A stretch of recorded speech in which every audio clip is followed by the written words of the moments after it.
Alam niyo ba itong lugar na to dati? Ang dilim dito.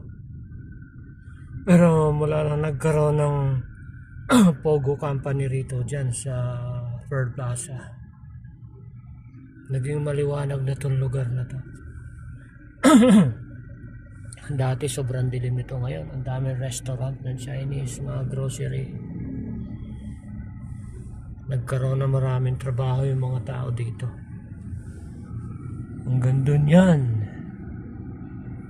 Papuntang Baclaran. Quirino Avenue nga pala to, Paranaque.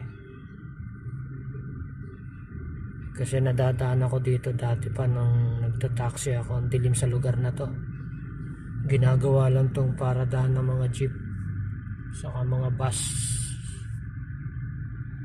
Pero ngayon sobrang liwanag, ang daming trabaho.